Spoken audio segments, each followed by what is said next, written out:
الحمد لله نحمده ونستعينه ونستغفره ونؤمن به ونتوكل عليه ونعوذ بالله من شرور أنفسنا ومن سيئات أعمالنا من يهده الله فلا مضل له ومن يضلله فلا هادي له ونشهد أن لا إله إلا الله وحده لا شريك له ونشهد أن سيدنا ونبينا وسندنا ومولانا محمدا عبده ورسوله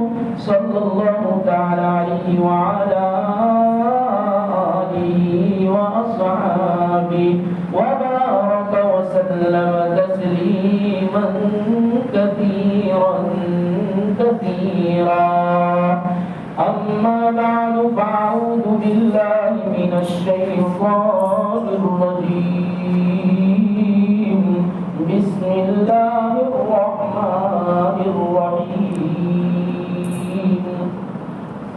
ولقد مكناكم في الأرض وجعلنا لكم فيها معايش قليلا ما تشكرون صدق الله العظيم.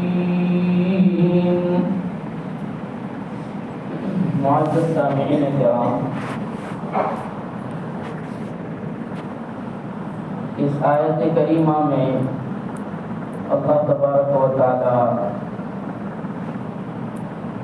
اپنے انعامات جو بندوں پر کیے گئے ہیں اور کیے جا رہے ہیں، ان میں سے دو انعام، دو نعمتوں کا ذکر اس آیت کریمہ میں بطور احسان کے اللہ تبارک و تعالیٰ نے ذکر فرمائے ہیں، جس میں سے پہلی نعمت، پہلا انعام کہ ہم نے تم کو زمین پر جما دیا، زمین پر قبضہ دے دیا۔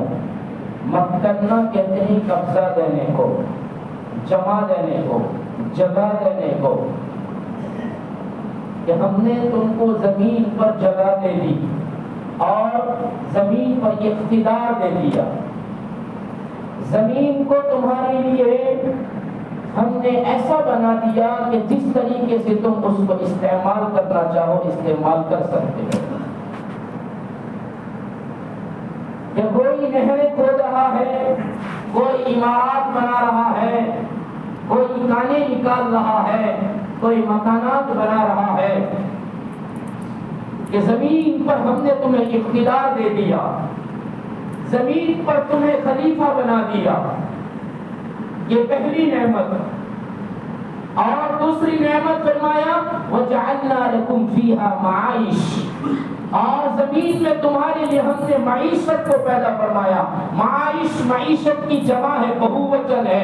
ایک وچن ہے معیشت اور اس کا بہو وچن جمع آتا ہے معائش۔ معیشت کہتے ہیں اس چیز کو جس سے انسان اپنی زندگی کے گزارنے کے اسباب پیدا کرے۔ اپنی زندگی گزارنے کے لیے جن چیزوں کو اختیار کیا جاتا ہے، حاصل کیا جاتا ہے، اس کو معیشت کہا جاتا ہے۔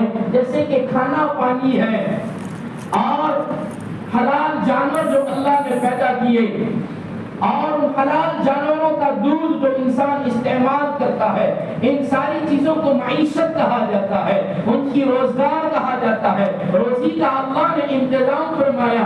اسی زمین سے انسان ہل چلاتا ہے، ہل چلا کر روزی کا انتظام کرتا ہے، دانا پانی کا انتظام کرتا ہے، اور ہل چلا کر اس میں سے اناج غلہ اگاتا ہے، اس میں سے ترکاریاں اگاتا ہے، اس میں سے پھل پھول اگاتا ہے۔ یہ ساری چیزیں اللہ نے معیشت کے لیے بنایا، اور یہ ساری کی ساری چیزیں زمین سے نکلتی ہے۔ اس لیے اللہ فرماتا ہے ہمارا دوسرا احسان یہ ہے کہ زمین پر اقتدار کے ساتھ ساتھ تمہیں زمین کے اندر معیشت کا بھی، معاش کا بھی اللہ نے زندگی گزارنے کے اسبابوں کا انتظام بھی فرما دیا۔ یہ اللہ تبارک و تعالیٰ کے بہت بڑے انعام ہے، لیکن مفسرین فرماتے ہیں، صحیح معالم العرفان لکھتے ہیں کہ یہ دو بڑے انعام، ایک تو اقتدار اور دوسرا اللہ تبارک و تعالیٰ کی طرف سے مال و دولت کا ملنا، یہ دو چیزیں ایسی ہیں جن میں 99% 99 تک 99% لوگ غفلتوں میں ہیں۔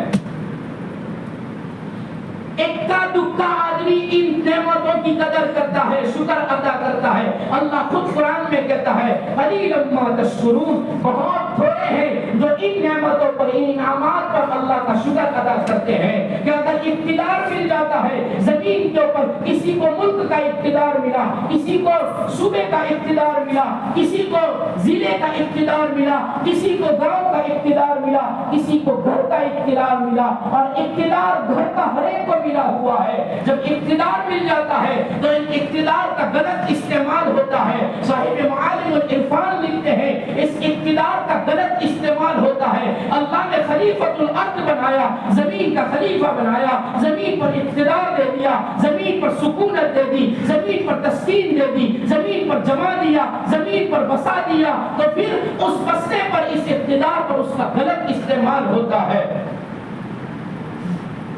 حالانکہ اس کا استعمال صحیح ہونا چاہیے۔ پھر بیان فرمایا، ذوالقرنین کی داستان سنائی کہ اقتدار جب غلط استعمال ہوتا ہے تو اللہ کی طرف سے کیا ہوتا ہے، اور صحیح استعمال ہوتا ہے اقتدار کا اللہ کی طرف سے ملنے والی۔ وَلَقَدْ مَكَّنَّاكُمْ فِي الْأَرْضِ، ہم نے تم کو زمین پر بسا دیا، تم کو زمین پر جما دیا، زمین پر قبضہ دے دیا۔ جب صحیح استعمال ہوتا ہے تو اللہ کی طرف سے جزا ملتی ہے، غلط استعمال ہوتا ہے اللہ کی طرف سے سزا ملتی ہے۔ ذوالقرنین ایک ایسی بستی اور ایسی قوم کے پاس پہنچے جس قوم کے پاس دنیا بالکل نہیں تھی، بالکل دنیا نہیں تھی۔ انہوں نے قبریں کھود رکھی تھی، اور قبروں کو جب روزانہ صبح ہوتی ہے تو صبح کے وقت ان قبروں کی صفائی کرتے ہیں، ان کو تازہ کرتے ہیں، اور ان قبروں پر جھاڑو دیتے ہیں، اور پھر قبروں کے پاس کھڑے ہو کر نماز پڑھتے ہیں۔ ذوالقرنین نے اس منظر کو دیکھا کہ ایسی قوم تو کبھی دیکھنے میں نہیں آئی جنہوں نے اپنے مرنے سے پہلے اپنی قبریں کھود رکھی ہو، کہ قبریں کھود کر اس کی صفائی بھی کرتے ہیں، اور قبروں کے پاس کھڑے ہو کر نماز بھی پڑھتے ہیں، اور ان کے پاس دنیا کے اعتبار سے کوئی کھانے کی چیز بھی نہیں ہے۔ گھاس پھوس چارہ جو ہوتا ہے اسی کو وہ چار لیتے ہیں، جیسے جانور چرتا ہے، چوپائے چرتے ہیں، اس طریقے سے انسان، حضرت انسان، یہ قوم اس چار پات کو اور اس چارے کو، اس بھوسے کو توڑ کر اس کو چر لیتی ہے اور اس کو کھا لیتی ہے۔ ذوالقرنین جب اس منظر کو دیکھا تو اپنے ایک قاصد کو، اپنے ایک وزیر کو، اپنے ایک ایلچی کو کہا کہ جاؤ اس قوم کے بادشاہ کو بلاؤ۔ وہ قاصد اس قوم کے بادشاہ کو بلانے گیا تو وہ قوم کے بادشاہ کے پاس جا کر اس نے ذوالقرنین کا پیغام سنایا اور کہا ذوالقرنین آپ کو بلاتے ہیں۔ تو اس بادشاہ نے جواب دیا، کہہ دو کہ ہمیں تمہارے پاس آنے کی ضرورت نہیں ہے، اگر تمہیں ضرورت ہے ہمارے پاس آؤ۔ قاصد نے آ کر یہ پیغام ذوالقرنین کو سنایا، ذوالقرنین جس کا ذکر اللہ نے قرآن میں فرمایا ہے سورہ کہف میں۔ ذوالقرنین کے پاس جا کر اس بادشاہ کا پیغام سنایا، اس نے تو کہا ہم نہیں آئیں گے، اگر ضرورت ہے تو ہمارے پاس آؤ۔ ذوالقرنین نے کہا اس نے صحیح کہا ہے، اس نے ٹھیک کہا ہے، پیاسا کنویں کے پاس جاتا ہے، کنواں پیاسے کے پاس نہیں آیا کرتا۔ اس لیے ہمیں ضرورت ہے، ہمیں جانا چاہیے، اس لیے کہ ہمیں ان کی تفتیش کرنا ہے اور ان کے حالات معلوم کرنا ہے کہ ایسی کیسی زندگی گزارتے ہیں کہ جانوروں کی طرح چارہ چرتے ہیں، پتے کھاتے ہیں، اور درختوں کے پتے کھا کر زندگی کیسے گزرتی ہے۔ اس لیے ہمیں ہی ان کے پاس جانا چاہیے۔ ذوالقرنین خود اس بادشاہ کے پاس گئے، اور اس بادشاہ کے پاس جا کر صاحب جواہر نے لکھا ہے کہ اس کے پاس جا کر ذوالقرنین نے کہا آپ کو ہم نے بلانے بھیجا، آپ نہیں آئے، ہم آپ کے پاس آ گئے ہیں۔ تو وہ بادشاہ کہتا ہے صحیح کیا ہے، ہمیں ضرورت ہوتی تو ہم آپ کے پاس آ جاتے، ہمیں ضرورت نہیں ہے اس لیے ہم نہیں، آپ کو ضرورت ہے تو آپ کو ہی ہمارے پاس آنا ہے۔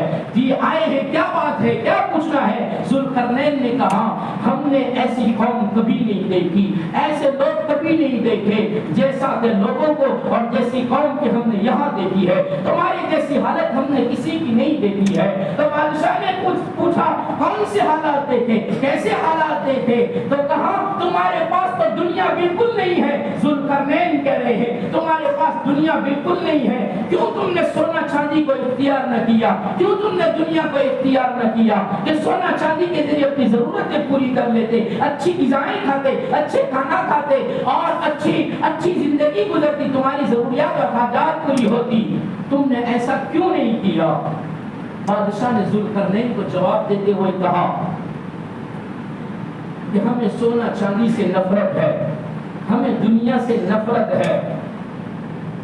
اگر سونا چاندی اور دنیا انسان کے پاس آتی ہے تو نفس اس سے زیادہ کا اشتیاق کرتا ہے، اس سے زیادہ کا مشتاق بنتا ہے کہ جو ہے اس سے زیادہ ہو جائیں، جس دنیا سے دل ہی نہ بھرے، اس دنیا کو ہمیں چاہیے ہی نہیں، ہم اس سے نفرت کرتے ہیں، اس لیے ہم نے دنیا کو اپنے پاس نہیں آنے دیا۔ ذوالقرنین نے کہا اچھا ٹھیک ہے، لیکن ہم آپ سے دوسرا سوال یہ کرتے ہیں کہ ہم نے دیکھا کہ آپ لوگوں نے قبریں کھود رکھی ہے، ہر ایک کے پاس ہم نے دیکھا کہ ہر انسان نے اپنے سامنے قبر کھودی ہے اور اس کو جھاڑو دیتا ہے، اس کی صفائی کرتا ہے اور قبر کے پاس کھڑا ہو کر نماز پڑھتا ہے۔ ایسا تو ہم نے کہیں نہیں دیکھا، ایسا کیوں کیا ہے؟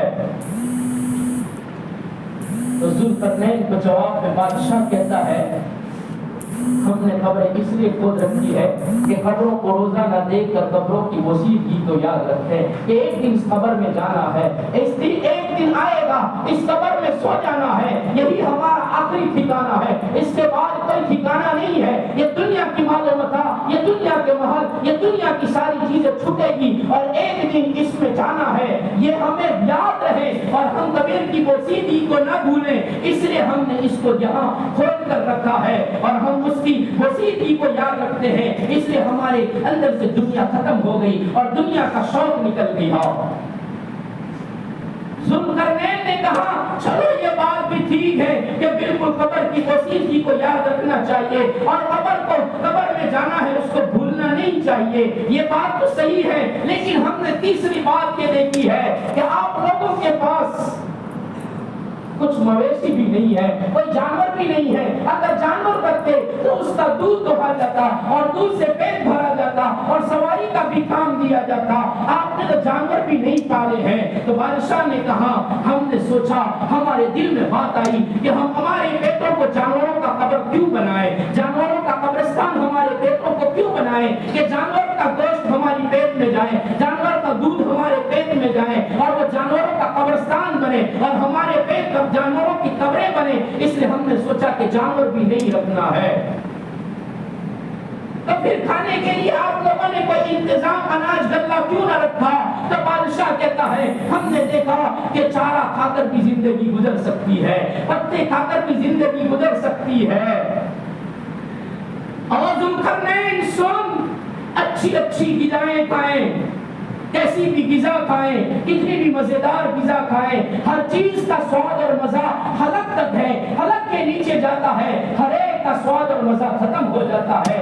درخت کا پتا کھائیں، اس کا مزہ بھی گلے تک ہے، اور مرغ مسلم کھائیں، اس کا سواد اور مزہ بھی گلے تک ہے، گلے کے نیچے جا کر ہر ایک کا سواد اور مزہ ختم ہو جاتا ہے۔ اس لیے ہم نے چارہ اور بھوسے کو بھی اپنی زندگی کا معاش بنا لیا، ہماری معیشت اسی کو بنا لیا اور ہم اسی کو کھا کر زندگی گزارتے ہیں۔ یہ بات کہہ کر بادشاہ کہتا ہے ذوالقرنین کھڑے رہو، دیکھو ہم تمہیں ایک بات بتاتے ہیں۔ پھر ذوالقرنین کے قدموں کے پاس سے ایک کھوپڑی نکالی اور کھوپڑی نکال کر وہ بادشاہ ذوالقرنین کو دکھا کر کہتا ہے جانتے ہو یہ اور اس کو پہچانتے ہو؟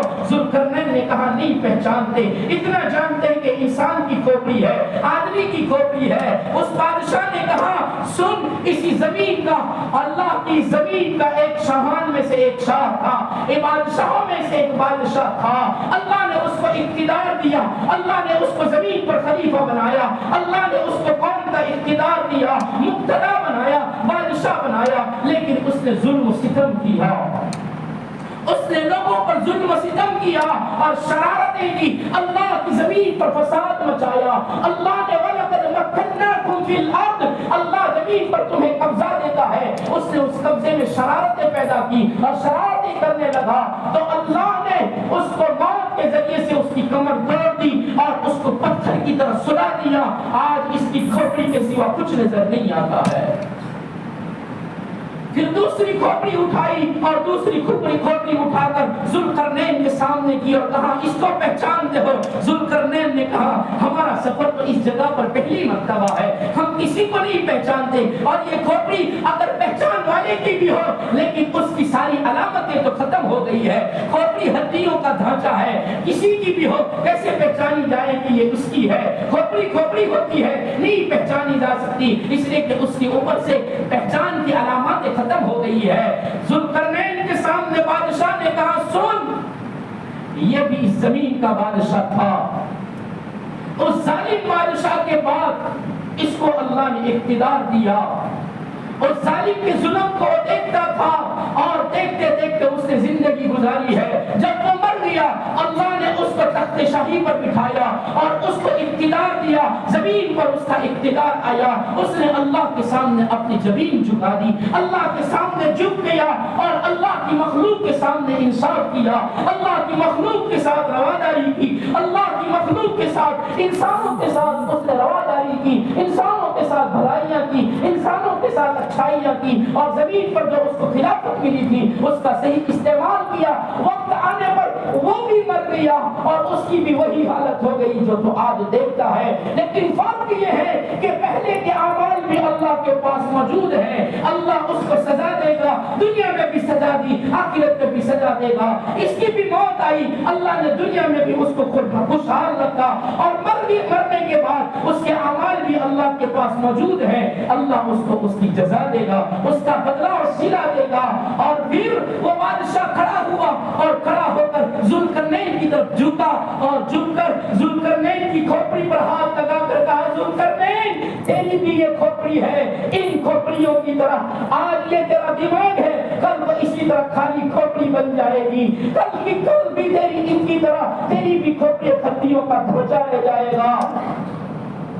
ذوالقرنین سن، اللہ نے اقتدار دیا ہے، اقتدار کا صحیح استعمال کیا جائے تو اللہ خوش ہوتا ہے، اللہ راضی ہوتا ہے۔ وَلَقَدْ مَكَّنَّاكُمْ فِي الْأَرْضِ، زمین پر اقتدار ملنے کے بعد جب اس کا صحیح استعمال ہوتا ہے رب راضی ہوتا ہے۔ ذوالقرنین کی آنکھوں میں آنسو آئے اور ذوالقرنین نے کہا تو بڑا عقل مند ہے، تو میرا وزیر بن جا، میرے مال میں تو میرا شریک بن جا۔ تو وہ بادشاہ کہنے لگا اگر مال چاہیے تھا تو میں ایسا نہ کرتا، ایسی زندگی نہ گزارتا، گھاس پھوس کھا کر زندگی نہ گزارتا، ہمیں تو اقتدار ملا ہے، ہمیں آخرت کی جستجو ہے۔ ارے تیرے سارے آدمی تیرے دشمن ہیں، سارے آدمی میرے دوست ہیں۔ ذوالقرنین کہنے لگے یہ کیسے کہ سارے آدمی ہمارے دشمن ہیں اور تیرے دوست ہیں؟ تو پھر اس بادشاہ نے کہا ذوالقرنین سن، تیرے پاس مال بھی ہے، تیرے پاس اقتدار بھی ہے، تیرے پاس دولت بھی ہے، اور مال دولت جس کے پاس ہوتا ہے اس کے دشمن زیادہ ہوتے ہیں۔ ہم تو خالی ہیں، ہم تو کنگال ہیں، ہمارے پاس تو کچھ نہیں ہے، اس لیے ہر کوئی ہمیں دوست رکھتا ہے۔ ذوالقرنین نے اس کی یہ باتیں سنی، اقتدار پر اس کو جو اللہ نے رکھا تھا اس کا احساس ہوا۔ حالانکہ بہت بڑا بادشاہ ہے ذوالقرنین، اور بڑا کریم بادشاہ تھا، بڑا نیک دل بادشاہ تھا، بڑی صفاتوں کا مالک تھا، لیکن بادشاہ نے جھنجھوڑ دیا اور یاد دلا دیا وَلَقَدْ مَكَّنَّاكُمْ فِي الْأَرْضِ، زمین پر اللہ خلافت دیتا ہے، زمین پر اللہ جماتا ہے، اس کا صحیح استعمال ہونا چاہیے۔ اللہ تبارک و تعالیٰ یہی بتانا چاہتے ہیں، صاحب معالم العرفان یہی کہنا چاہتے ہیں کہ 99% لوگ اقتدار کا غلط استعمال کرتے ہیں، حالانکہ اقتدار کا صحیح استعمال ہونا چاہیے۔ دوسرا انعام جو اللہ نے فرمایا وَجَعَلْنَا لَكُمْ فِيهَا مَعَائِشَ، زمین میں تمہارے لیے ہم نے معائش پیدا فرما دیے۔ ایک وقت وہ تھا کہ انسان صحیح طبیان قرآن لکھتے ہیں، ایک زمانہ وہ تھا کہ انسان اپنے بدن کو چھپانے کے لیے درختوں کے پتوں کا استعمال کرتا تھا اور درختوں کے پتوں کے ذریعے اپنے بدن پر ملبوس سکتا تھا، اپنے بدن کو چھپایا کرتا تھا، لیکن اللہ کی دی ہوئی عقل، اللہ کا دیا ہوا اقتدار، اللہ کی دی ہوئی صلاحیتیں، اللہ کی دی ہوئی توانائیاں، اللہ کی دی ہوئی دانائیوں کے ذریعے سے انسان نے ترقی کی، اور پھر پتے پہننے والا انسان سود کا کپڑا پہننے لگا، ریشم کا کپڑا پہننے لگا، پھر ترقی کی، اور اللہ کی نعمتیں بڑھتی رہی، اور اللہ کی نعمات بڑھتے رہے۔ وَجَعَلْنَا لَكُمْ فِيهَا مَعَائِشَ، پھر اللہ نے معاش میں اضافہ کیا، معیشتوں میں اضافہ کیا، تو وہ انسان آگے بڑھتے بڑھتے پیٹرولیم کے ملبوس بھی بنانے لگا، اور پیٹرولیم کے کپڑے بھی پہننے لگا، کھادی کا کپڑا پہننے والا، سوت کا کپڑا پہننے والا، بڑے بڑے مہنگے کپڑے پہننے لگا۔ انسان کا ایک دور وہ بھی تھا کہ جب انسان اپنے آگ جلانے کے لیے کوئلے کا استعمال کرتا تھا، لکڑی کا استعمال کرتا تھا۔ میرے آپ کے باپ دادا بھی لکڑیوں کے ذریعے سے چولہے جلایا کرتے تھے، ہماری ماں بہنیں بھی کھانا پکانے کے لیے پھونکے مار مار کے اس کو جلا کر کھانا تیار کیا کرتی تھی، لیکن اللہ نے پھر آگے انسان کو بڑھایا تو اس کے اندر قدرتی گیس کا انتظام ہوا، اور پھر گیس کے ذریعے سے چولہے جلانا شروع کر دیے، اور گیس کے ذریعے سے کام کرنا شروع کر دیا۔ وَجَعَلْنَا لَكُمْ فِيهَا مَعَائِشَ، انسان پر ایک دور وہ بھی گزرا، اگر اس کو بری کا سفر کرنا ہے، زمین کا سفر کرنا ہے، تو اس کے پاس گھوڑے کے سوا کچھ نہیں ہے۔ گھوڑوں کے ذریعے سے، ہاتھیوں کے ذریعے سے، کھچروں کے ذریعے سے، گدھوں کے ذریعے سے سفر کیا جاتا تھا، لیکن پھر ایک زمانہ وہ آیا کہ اللہ نے گاڑیوں کا انتظام کر دیا، موٹروں کا انتظام کر دیا، ہوائی جہازوں کا انتظام کر دیا، ہیلی کاپٹروں کا انتظام کر دیا۔ اللہ تبارک و تعالیٰ نے یہ سارے انتظامات کیے۔ ایک زمانہ وہ بھی تھا معاش کا کہ انسان کے پاس بیماریاں ہوا کرتی تھی، لیکن بیماریوں کے علاج نہیں ملتے تھے، جس کی وجہ سے اس بیماری میں کتنے انسان مر جایا کرتے تھے، لیکن پھر جب اس کی جستجو ہوئی اور رب نے معاش میں ترقیاں دی تو انسان نے بیماریوں کی دوائیں اور علاج بھی تلاش کر دیے۔ ڈائبٹیز آیا، شوگر آیا تو اس کا علاج بھی آ گیا، اور بلڈ پریشر آیا تو اس کا علاج بھی آ گیا۔ صاحب طبیان قرآن نے ساری باتیں لکھی ہے۔ بڑی بڑی بیماریاں آئی، اور بیماریوں کے علاج آئے، کینسر آیا، کینسر کی بیماری کا علاج آج تک نہ ملا۔ محنتیں کی گئی، کوششیں کی گئی تو اس حد تک پہنچے، اس مرحلے تک پہنچے ہیں کہ انسان کا اگر پہلے مرتبے کا اگر اس کا کینسر ہے اور اس کا پوزیشن اگر پہلے مقام پر ہے تو اس کا آپریشن کر کے، اس کا علاج کر کے، عمل جراحی کر کے، آپریشن کر کے، وہ نکال کر کے اس کی بیماری کی جڑ کاٹ کر جراثیم کو ختم کیے جاتے ہیں۔ یہاں تک انسان پہنچ گیا کہ کینسر جیسی بیماری اگر شروعات ہے بیماری کی، اور بیماری کی شروعات میں اگر وہ کینسر پکڑا گیا تو اس کا علاج ہو جاتا ہے، اور کینسر کی جراثیم ختم کیے جا سکتے ہیں۔ جیسے جیسے بیماریاں بڑھی اور اس کے لیے معاش کا انتظام ہوا تو انسان اس ترقی کرتے کرتے یہاں تک پہنچا کہ بڑی بڑی بیماریوں کے بڑے بڑے علاج بھی اللہ تبارک و تعالیٰ نے مہیا کر دیے۔ یہ وجعلنا لکم فیہا معائش، اس کے اندر اللہ تبارک و تعالیٰ نے زمین میں معائش پیدا فرمائے، لیکن مفسرین فرماتے ہیں معائش میں بھی اللہ تبارک و تعالیٰ نے مال و دولت دیا۔ مال و دولت کا استعمال 99% لوگ غلط استعمال کرتے ہیں، غلط رسومات میں، فحاشی میں، عیاشی میں، یہ الفاظ لکھے مفسرین نے، فحاشی میں، عیاشی میں، غلط رسومات میں، لہو و لعب میں، کھیل کود میں انسان اپنے مال کو لگاتا ہے، اور اتنا لگاتا ہے کہ سوچتا بھی نہیں کہ میرے ایک کھیل کود میں کتنے پیسے میں نے برباد کر دیے، کتنے پیسے میں نے لگا دیے۔ ایک شادی کی تقریب میں نے غلط رسومات کرنے میں، غلط رسم و رواج کے کرنے میں نے کتنے پیسے غلط استعمال کر لیے۔ صاحب مفسرین فرماتے ہیں وَجَعَلْنَا لَكُمْ فِيهَا مَعَائِشَ، اللہ نے زمین میں تمہیں معائش دی، روزگار دیے، روزی کے انتظامات فرمائے، اور اس کے ذریعے سے محنت مزدوری کر کے انسان اپنے روزگار کا انتظام کرتا ہے، اور اس کے ذریعے طریقے سے اس کو ملنے والا مال اس کا وہ غلط استعمال کرتا ہے. حالانکہ مال صحیح استعمال کرنے کے لیے مفسرین نے مصارف بھی بیان فرمائے کہ اللہ کا دیا ہوا مال کہاں لگنا چاہیے. ایک جگہ بتائی کہ اس کو مستحقین کی امداد میں، مستحقین کے تعاون میں، کمزوروں کی مدد کرنے میں اس مال کو لگانا چاہیے. مفسرین نے جملہ لکھا کہ مستحقین کی مدد میں اور ان کی امداد میں مال لگانا چاہیے. کیسا لگانا چاہیے؟ اس کی تحت میں ایک روایت لکھی جس کو ابو الحسن مدائنی نے لکھا. ابو الحسن مدائنی نے ایک روایت لکھی جس میں فرمایا حسن و حسین، جس کو حسنین کہتے ہیں، فاطمہ کے لال ہیں حسن اور حسین، اور ساتھ میں امام جعفر ہے. تین ہیں اور تین سفر کر رہے ہیں مدینہ سے مکہ کا. مکہ جا رہے ہیں، بیت اللہ جا رہے ہیں، اور بیچ راستے میں توشہ ختم ہو گیا، اور توشہ ختم ہونے کی وجہ سے اب بھوک لگی ہے، پیاس لگی ہے، لمبا چوڑا سفر ہے، مکہ سے مدینہ جانا ہے، اور وہ گاڑیوں کا سفر نہیں ہے، اور چلتے چلاتے اونٹوں پر بیٹھ کر جا رہے ہیں. توشہ ختم ہو گیا، اب اس بھوک لگی ہے، کھانے کو کوئی نہیں، کچھ کوئی چیز نہیں ہے. چلتے چلاتے بھوک نے بہت ستایا، پیاس بھی لگی ہے. ایک چھوٹا سا خیمہ نظر آیا.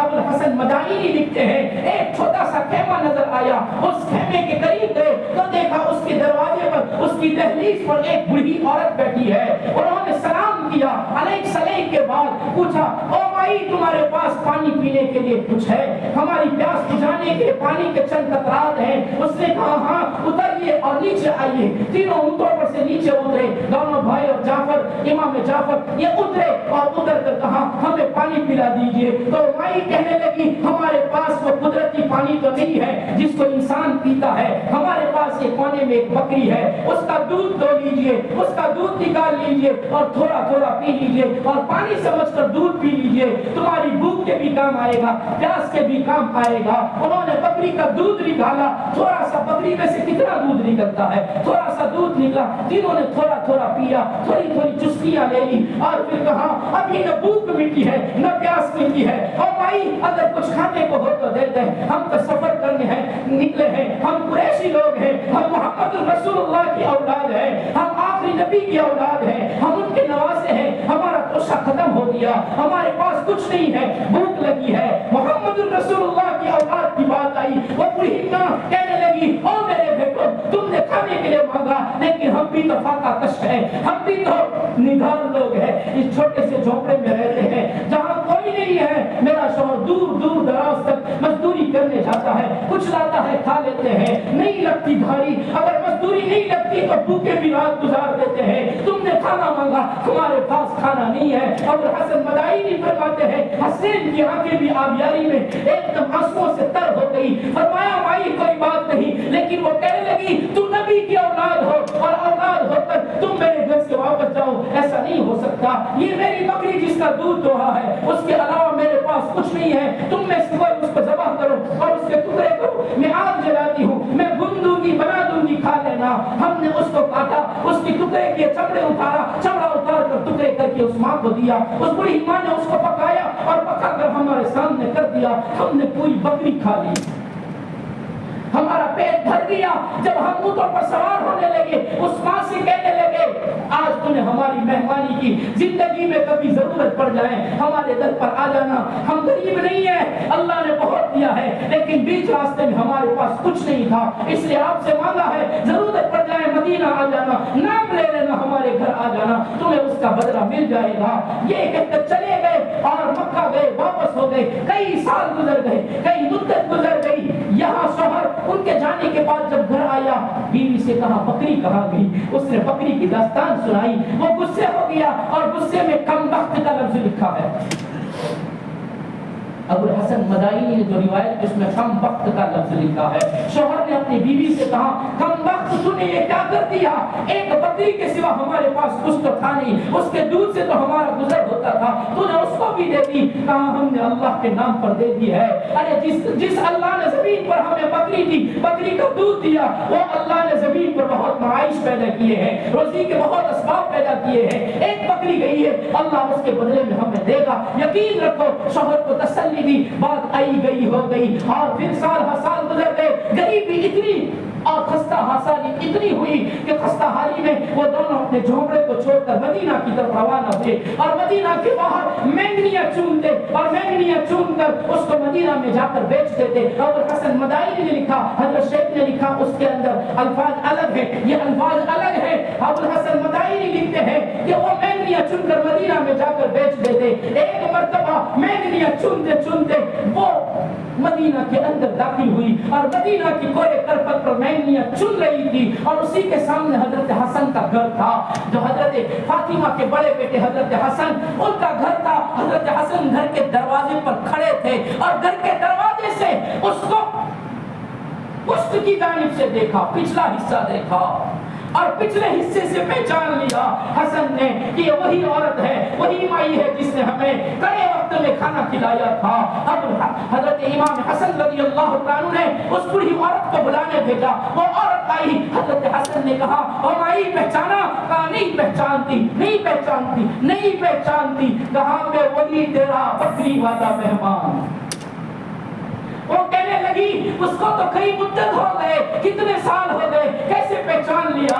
ارے جس نے ہم پر احسان کیا ہو اس محسن کو ہم کیسے بھول سکتے ہیں؟ جس نے ہمیں انعام دیا ہو اس کو کیسے بھول سکتے ہیں؟ تم نے ہمیں بھوک کے وقت میں کھانا کھلایا تھا، ہم نے پہچان لیا۔ اور کہا کیا کرتی ہو؟ مینگنیاں چگتی ہے اور مینگنیاں بیچ کر زندگی گزارتی ہے۔ امام حسن نے فرمایا اس کو 1000 بکریاں دے دو۔ ایک کمزور بکری کے بدلے میں آج 1000 بکریاں دی، 1000 اشرفیاں دی، اور 1000 اشرفیاں دے کر کہا مائی اپنے وزیر سے کہا، اپنے غلام سے کہا اس کو ہمارے بھائی حسین کے پاس لے جاؤ۔ وہ بڑھی ماں کو حسین کے پاس لے جایا گیا، حضرت حسین کے پاس گئی، ساری داستان سنائی۔ اس آدمی نے، اس غلام نے کہا بھائی نے بھیجا ہے، اور یہ وہی ماں ہے جس نے ہمیں کھانا کھلایا تھا۔ حضرت حسین نے بھی پہچانا، کہا میرے بھائی نے کتنا دیا؟ کہا 1000 بکریاں دی، 1000 اشرفیاں دی ہے۔ امام حسین نے فرمایا اس کے لیے 1000 بکریوں کا انتظام کرو، 1000 اشرفیوں کا انتظام کرو۔ 2000 بکریاں، 2000 اشرفیاں مل گئی۔ امام حسین نے کہا اس کو جعفر کے پاس لے جاؤ۔ جعفر کے پاس لے جایا گیا۔ حضرت جعفر رضی اللہ عنہ نے پہچان لیا، پوچھا ان دونوں بھائیوں نے کتنا دیا؟ کہا 1000 دیا ہے۔ حضرت جعفر نے کہا اس کو 2000 بکریاں اور 2000 اشرفیاں دے دو۔ 4000 بکریاں، 4000 اشرفیاں ہو گئی۔ امام جعفر فرماتے ہیں اور مائی اگر تو پہلے میرے پاس آتی تو اس سے زیادہ دیتا۔ 4000 بکریاں، 4000 اشرفیاں لے کر جب روانہ ہوئی اور مدینے سے باہر نکلی، اپنے شوہر کے پاس پہنچی۔ شوہر نے پوچھا یہ کیا ہے؟ اتنا بڑا ریور، اتنی بڑی بکریاں، 4000 بکریاں، اتنے سارے روپیے پیسے، ہم تو امیر بن گئے، ہم تو مالدار بن گئے، یہ کیسے ہوا؟ کہا اس غربت کے عالم میں، اس بھوک کے عالم میں ہم نے ان تینوں کی مدد کی۔ آج اللہ نے اس نعمت کی شکر گزاری پر اور اس نے اس غریب کی، اس راستے بھولے ہوئے انسانوں کی بھوک کی حالت میں ہم نے کھلایا، اور اس کے مال و دولت کے انہوں نے اپنے غریبوں کے اوپر لگایا۔ یہ پہلا مقصد ہے کہ اپنا مال دولت اللہ نے دیا ہے مسکینوں پر لگاؤ تاکہ ان کی بھوک مٹ جائے، ان کی پیاس مٹ جائے، ان کا بھلا ہو جائے۔ یہ پہلا مقصد ہے کہ اگر اللہ نے وَجَعَلْنَا لَكُمْ فِيهَا مَعَائِشَ، زمین میں سے تمہارے لیے معائش کا انتظام فرمایا، وہ مال و دولت کا انتظام فرمایا، غریبوں کو دو۔ دوسرا مطلب جہاد فی سبیل اللہ، تبلیغ دین کے لیے، دین کے اشاعت کے لیے، دین کو پھیلانے کے لیے اس کو لگاؤ، جہاد فی سبیل اللہ۔ فرمایا حضرت موسیٰ علیہ السلام کا زمانہ ہے، حضرت موسیٰ علیہ السلام جا رہے تھے، ایک آدمی نے حضرت موسیٰ علیہ السلام کو بلایا اور بلا کر کہا موسیٰ کہاں جاتے ہو؟ کہا ہم تو اللہ سے کوہ طور پر باتیں کرنے جا رہے ہیں۔ اس آدمی نے کہا اللہ سے باتیں کرنے جا رہے ہو، کوہ طور پر جا کر ہمارا ایک پیغام اللہ کو پہنچا دینا، ہماری طرف سے ایک التجا ہے، ایک فریاد ہے، اللہ تک فریاد پہنچا دینا۔ کیا ہوا؟ تو وہ آدمی کہتا ہے رب کو کہہ دو ہماری زندگی کا جتنا بھی ہمارے لیے تقدیر میں جو بھی روزی لکھی ہم ایک ساتھ دیتے ہیں، ہمیں ایک ساتھ پوری زندگی کی روزی دے دے تاکہ چند دن تھوڑے دن ہم آرام سے کھا پی کر مر جائیں۔ حضرت موسیٰ علیہ السلام کوہ طور پر پہنچے، اللہ سے پیغام پہنچایا اور کہا تیرا بندہ پوری زندگی کی روزی ایک ساتھ مانگتا ہے۔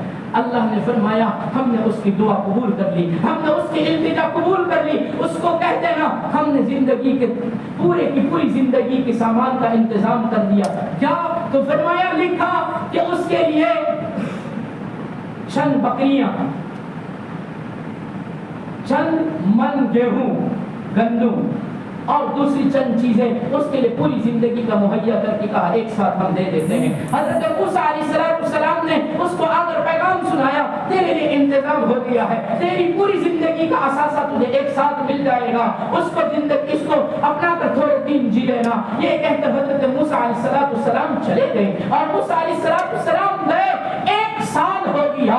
ایک سال کے بعد حضرت موسیٰ علیہ السلام نے سوچا جا کر تو دیکھوں وہ آدمی جس کو پوری زندگی کا ایک ساتھ رزق مل گیا تھا اس کا کیا حال بنا ہے۔ جب میں اس کے اس در پر پہنچا، اس گھر پر پہنچا، اس جھونپڑے پر پہنچا جس چھوٹی سی جھونپڑی میں فاقہ کشی میں زندگی گزار رہا تھا، میں جب وہاں پہنچا تو میں نے تو وہاں محل دیکھا، بہت بڑا مکان دیکھا، میں سوچا وہ آدمی مر گیا ہوگا۔ جب میں محل کے قریب گیا تو میں نے اسی آدمی کو دیکھا اور دیکھا کہ وہاں تو بہت سارے دوست و احباب بیٹھے ہیں، دسترخوان بھی بچھا ہوا ہے، دسترخوان پر عجیب عجیب قسم کی نعمتیں رکھی ہوئی ہے، بے شمار نعمتیں رکھی ہوئی ہے۔ اور جب میں وہاں پہنچا تو میں حیرت میں اور تعجب میں تھا اور میں سوچ رہا تھا یہ کیا منظر ہے، جس کو تھوڑی سی روزی پوری زندگی کی ایک ساتھ دے دی گئی تھی اور اس کا تو مکان بھی بڑا بن گیا اور دسترخوان بھی بچھ گیا، نعمتیں بچھا دی گئی اور اس کے اوپر دوست و احباب کھا پی کر مزے کر رہے ہیں۔ اے اللہ یہ کیا منظر ہے۔ وہ آدمی حضرت موسیٰ کو دیکھ کر کہتا ہے کلیم اللہ آ جاؤ، حیرت نہ کرو، تعجب نہ کرو، ادھر آ جاؤ اور بیٹھو نعمت استعمال کرو۔ حضرت موسیٰ علیہ السلام حیرت زدہ ہے اور فرمایا الہی بتا دے یہ منظر کیا ہے۔ اللہ تبارک و تعالیٰ نے وحی نازل فرمائی اور وحی نازل فرما کر فرمایا اور موسیٰ اور کلیم اللہ حیران نہ ہو، کوہ طور پر آ جانا بتا دیں گے کیا ہوا کس طرح ہوا۔ حضرت موسیٰ علیہ السلام اس آدمی کے گھر سے واپس آئے، تھوڑے دن گزر گئے، تھوڑے دنوں کے بعد جب کوہ طور پر پہنچے رب نے حضرت موسیٰ علیہ السلام سے ہم کلامی شروع کر دی۔ بات کرتے کرتے موسیٰ نے فرمایا الہی چند دن پہلے میں نے وہ آدمی کو دیکھا جس کا بڑا محل ہے، نعمتیں بھی ہیں، دوست و احباب بھی ہے، اس کے لیے تو پوری زندگی کا تھوڑا سا اثاثہ، تھوڑی سی روزی کا انتظام کر دیا گیا تھا، یہ کیا منظر ہے۔ اللہ نے فرمایا موسیٰ تعجب نہ کر، حیرت میں نہ پڑ جا، سن اس نے ہمارے ساتھ تجارت کر لی اور بڑی نفع کی تجارت کی۔ حضرت موسیٰ نے پھر پوچھا الہی بتا دیجئے نا کیسی تجارت کی۔ یا ایھا الذین آمنوا هل ادلکم علی تجارت تنجیکم من عذاب الیم۔ الہی کیسی تجارت؟ رب نے فرمایا او موسیٰ بات یہ ہے کہ اس کی اگر اپنی ذات کے اوپر خرچ کرتا تو اس کی روزی وہی تھی جو ہم نے اس کے لیے متعین کر دی تھی، لیکن اس نے تجارت یہ کی ہمارے دیے ہوئے مال میں سے اس نے لوگوں کی مہمانی کرنا شروع کر دیا، لوگوں کو کھلانا شروع کر دیا، ہمارے نام پر ہمارے راستے میں جہاد فی سبیل اللہ میں، تبلیغ دین میں، دین کی اشاعت میں اس نے مال لگانا شروع کر دیا۔ اور ہم نے جب سے دنیا بنائی جب سے وعدہ کیا آج بھی وہی وعدہ ہے، من جاء بالحسنۃ فلہ عشر امثالها، ایک کریں گے کم سے کم 10 ملے گا اور زیادہ کی تو کوئی حد ہی نہیں۔ واللہ یضاعف لمن یشاء، کتنا دے کوئی گن نہیں سکتا، شمار نہیں کر سکتا، یہ ہمارا وعدہ ہے۔ موسیٰ اس نے ہم سے وعدہ ہمارے ساتھ تجارت کی، مال و دولت کو انفاق فی سبیل اللہ میں خرچ کیا، ہم نے وہ اپنا وعدہ پورا کر دیا اور اس کو ہم نے امیر بنا دیا۔ کہ جب مال کی صحیح طریقے سے استعمال ہوتا ہے وَجَعَلْنَا لَكُمْ فِيهَا معائش کی تفسیر چل رہی ہے، زمین میں اللہ نے معائش پیدا کر دی تو ہم نے اس کی روزی کے انتظامات فرما دیے اور اتنا دے دیا کہ جھونپڑے کو بڑے مکان میں بدل دیا اور اس کی خستہ حالی کو ہم نے سیرابی میں بدل دیا اور اس کے دسترخوان جو دوسروں کے دسترخوان کی فکر میں رہتا تھا ہم نے اس کے گھر پر اتنا وسیع دسترخوان بچھا دیا کہ لوگ اس کے گھر پر آ کر کھانا کھا کر مزے اڑاتے ہیں۔ یہ دوسرا مصرف ہے۔ اور تیسرا مصرف فرمایا کہ اللہ نے جو دیا ہے، اللہ نے جو دیا ہے اس کو اسی کی راضی کرنے والے کاموں میں لگاؤ۔ اس کی رضا کے کام بہت سارے ہیں، ان کاموں میں اس کو لگاؤ، اللہ کی طرف سے پھر رحمتوں کا نزول ہوگا، پھر اللہ تبارک و تعالیٰ برکتیں عطا فرمائے گا۔ وَجَعَلْنَا لَكُمْ فِيهَا مَعَائِشَ، اللہ کی طرف سے رحمتیں اور برکتیں اتر جائے گی۔ لیکن فرمایا بہت تھوڑے لوگ ہیں جو قلیلا ما تشکرون، جو نعمتوں کی شکر گزاری کرتے ہیں۔ طبرانی کی روایت بیان فرمائی گئی، طبرانی میں روایت بیان فرمائی کہ اللہ تبارک و تعالیٰ دو بندوں کو بلاتا ہے اور دو بندوں کو بلا کر ایک کو کہتا ہے اے فلاں ابن فلاں، تو وہ کہتا ہے لبیک الہی، اے اللہ میں حاضر ہوں، میں تیرا بندہ حاضر ہوں۔ اللہ فرماتا ہے میں نے تجھے مال و دولت دیا، میں نے تجھے مال و اولاد دی، تو نے اس میں کیا کیا؟ تو وہ کہتا ہے کہ اللہ تو نے جو مال دیا، اولاد دی، میں نے اس مال کو اپنی اولاد کی اس اندیشے سے، اس خطرے سے کہ میری اولاد غریب نہ ہو جائے، میری اولاد خستہ حال نہ ہو جائے، اس لیے میں نے مال کو جوڑ جوڑ کر رکھا، گن گن کر رکھا، جمع کر کے آیا، چھوڑ کر کے آیا، تاکہ میری اولاد میرے مال سے فائدہ اٹھائے اور وہ خستہ حال نہ ہو، ان کے اوپر فقر و فاقہ نہ آئے۔ اللہ نے کہا اگر تو حقیقت جان لیتا تو بہت کم ہنستا، بہت زیادہ روتا۔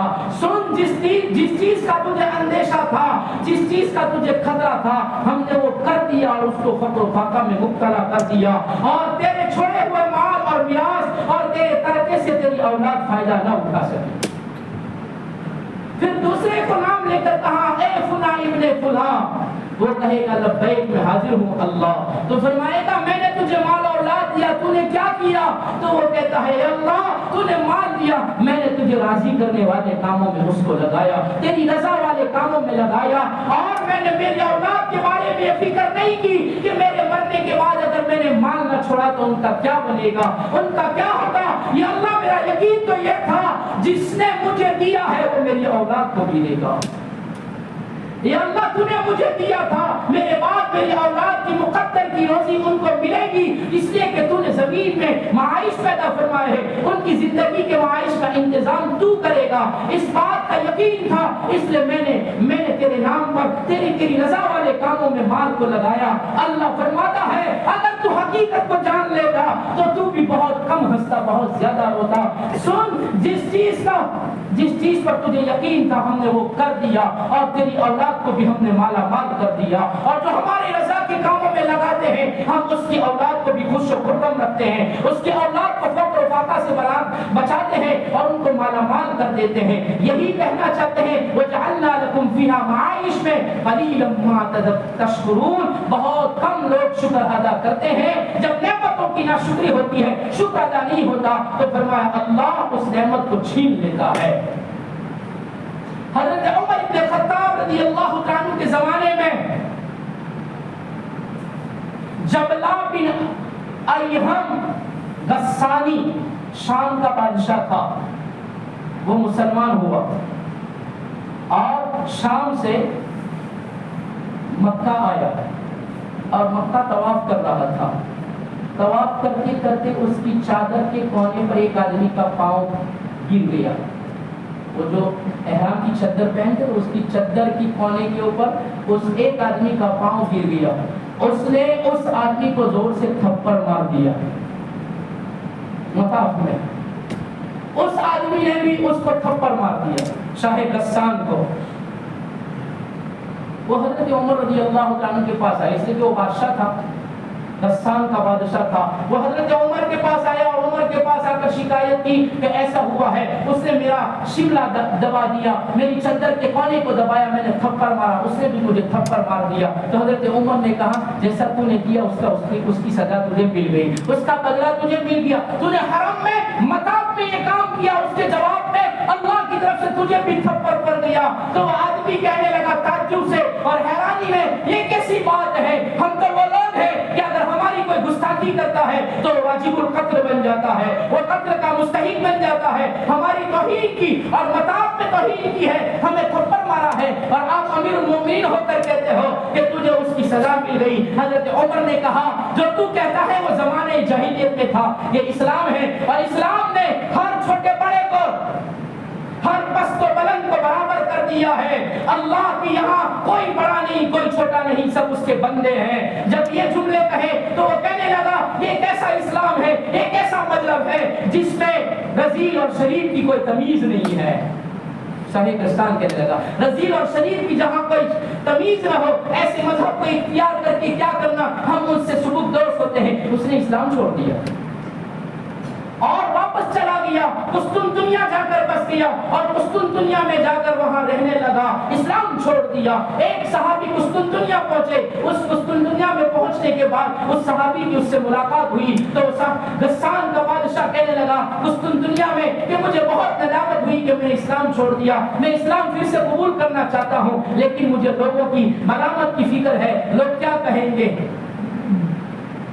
اگر عمر اس کی بیٹی کا رشتہ مجھ سے کر دے تو میں اسلام قبول کرنے کے لیے تیار ہوں۔ اس صحابی نے کہا یہ تو عمر کی بیٹی کی بات ہے، تو عمر اور امیر المومنین اس کے بارے میں کچھ سے بات کریں گے۔ یہ کہہ کر وہ صحابی واپس مدینہ آ گئے۔ جب مدینہ آئے حضرت عمر سے ملاقات ہوئی اور حضرت عمر سے یہ داستان سنائی تو حضرت عمر نے کہا او اللہ کے بندے، اگر میری بیٹی کے رشتے کے ذریعے اگر کوئی مسلمان ہوتا ہے تو میری اجازت کی کیا ضرورت تھی، تو ہاں کر دیتا۔ کہ اگر کسی کو اسلام ملتا ہے تیری بیٹی کے رشتے ملنے سے تو یہ سستا سودا ہے، تو ہاں کیوں نہ کر دی، میری اجازت تھی، کیوں تو نے فکر کی۔ حضرت عمر رضی اللہ عنہ نے کہا جاؤ اور اس کو کہہ دو کہ ہم اپنی بیٹی کا رشتہ دیں گے اگر تو اسلام قبول کرتا ہے۔ اب وہ صحابی قسطنطنیہ پہنچے، لیکن جب نعمت کی ناقدری ہوتی ہے قلیلا ما تشکرون، بہت تھوڑے لوگ شکر ادا کرتے ہیں۔ اس نے اسلام کی ناشکری کی، اس کا شکر ادا نہ کیا۔ وہ صحابی فرماتے ہیں میں قسطنطنیہ میں داخل ہوا، جنازہ اٹھ کر جا رہا تھا، میں نے لوگوں سے پوچھا یہ کس کا جنازہ ہے، کہاں شاہ غسان کا جنازہ ہے۔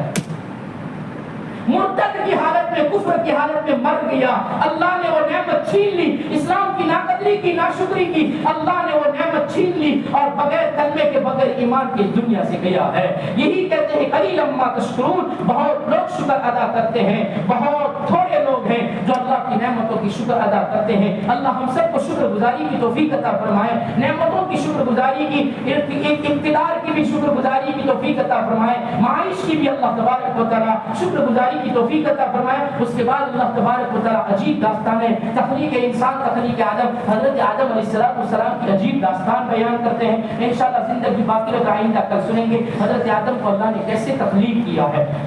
درود شریف پڑھ لیں۔ بسم اللہ الرحمن الرحیم۔ سبحان اللہ وبحمدہ، سبحان اللہ العظیم، اللهم صل على سيدنا محمد وعلى آل سيدنا محمد وبارك وسلم۔ یا احد الصمد الذي لم يلد ولم يولد ولم يكن له كفوا احد، یا ارحم الراحمین ارحمنا ویا اکرم الاکرمین اکرمنا یا ذا الجلال والاکرام۔ اے اللہ قصوروں کو معاف فرما دیجیے، گزری ہوئی زندگیوں پر معافی کا قدم پھیر دیجیے۔ یا اللہ بگڑے ہوئے ضرور ہیں لیکن بندے آپ ہی کے ہیں، اے اللہ بگڑے ہوئے بندوں کی اصلاح فرما دیجیے۔ یا اللہ ہماری زندگیوں کی اصلاح فرما دیجیے، یا اللہ ہدایتوں پر گامزن فرما دیجیے۔ آپ کے پاس ہدایت کی بھیک مانگنے آئے ہیں، اے اللہ صوم و صلاۃ کی سنت شریعت کی ہدایت دے دیجیے۔ اے اللہ ان لوگوں کے راستے پر چلا دیجیے جن پر آپ نے انعام کیا، نبیوں والے راستوں پر، شہیدوں والے راستوں پر، اے اللہ صالحین والے راستے پر، صدیقین والے راستے پر چلا دیجیے۔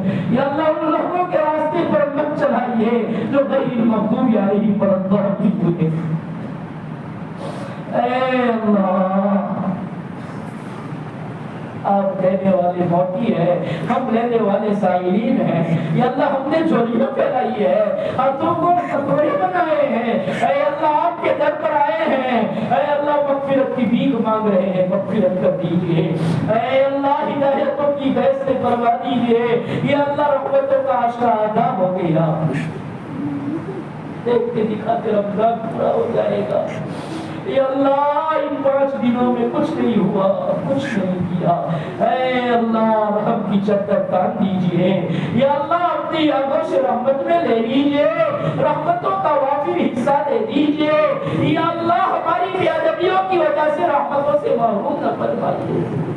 یا اللہ تیرے وہ بندے بندیاں جو صحیح معنی میں رمضان گزار رہے ہیں, صحیح معنی میں اس کی قدر کر رہے ہیں, یا اللہ ان لوگوں کے طفیل ہم جیسے ناقدروں کو بھی یا اللہ اپنی رحمت کا حصہ دے دیجئے. اے اللہ برکتوں والی راتوں کی قدر کی توفیق دے دیجئے, رحمتوں والے دنوں کی قدر کرنے کی توفیق دے دیجئے. یا اللہ صوم و صلات کو قبول فرما لیجئے, تراویح کو قبول فرما لیجئے. اے اللہ آپ کے فضل و کرم سے جو کچھ بھی چھوٹے چھوٹے اعمال ہوتے ہیں, قرآن کی تلاوت ہوتی ہے, سب پہ قبول سے نواز دیجئے. اے اللہ آپ کو جو چیزیں پسند نہیں ہیں وہ ہم سے ہوئی ہے اور ہو رہی ہے, یا اللہ ہمیں اس سے بچانے کے فیصلے فرما دیجئے. اے کریم آقا برحدین کی مغفرت فرمائیے. یا اللہ سڑی ہوئی کھوپڑیاں ہمیں پکار پکار کر کہتی ہے ایک دن تم بھی سڑ جاؤ گے, اس سنجری کو دن آنے سے پہلے اس کے اجالوں کی تیاری کر لیجئے. یا اللہ ہمیں اجالوں کی تیاریوں کی توفیق دے دیجئے, قبر اور قبر کے بعد کی منزلوں کی تیاری کی توفیق دے دیجئے, موت ما بعد الموت کی تیاری کی توفیق دے دیجئے. اے اللہ امت کے بیماروں کو شفا دے دیجئے. یا اللہ امت کی پریشانیاں دور فرما دیجئے. یا اللہ امت کی جائز تمنائیں اپنے فضل و کرم سے پوری فرما دیجئے. اے اللہ جنہوں نے بھی دعا کے لیے کہا کہنا چاہتے تھے کہہ نہ سکے, ان کا ہم پر حق ہے, یا اللہ ہر ایک کی جائز تمنائیں دنیا آخرت کی پوری فرما دیجئے. کلمہ ایمان پر جلائیے, کلمہ ایمان پر موت نصیب فرمائیے. جو لوگ بے قصور قید و بند میں پڑے ہوئے ہیں, اے اللہ ظلم و ستم کے شکار بنے ہوئے ہیں, نجات کے چھٹکارے کی رہائی کے اسباب پیدا فرمائیے. آپ مسبب الاسباب ہیں, اے اللہ اسباب پیدا فرما دیجئے. یا اللہ جن کے گھروں میں سناٹے چھا گئے ہیں, اے اللہ جن کی بیوی بچے انتظار میں ہیں, اے اللہ ان کے لیے رہائی کے انتظامات فرما دیجئے. ظلم و تشدد کو ختم فرمائیے, امن و امان قائم فرما دیجئے. اے اللہ مانگا وہ بھی عطا فرمائیے, مانگنے سے گھر نشان عطا فرمائیے. دعاؤں کو اپنے فضل سے نبی کریم صلی اللہ علیہ وسلم کے صدقے قبول فرمائیے. وصلی اللہ علی نبی کریم.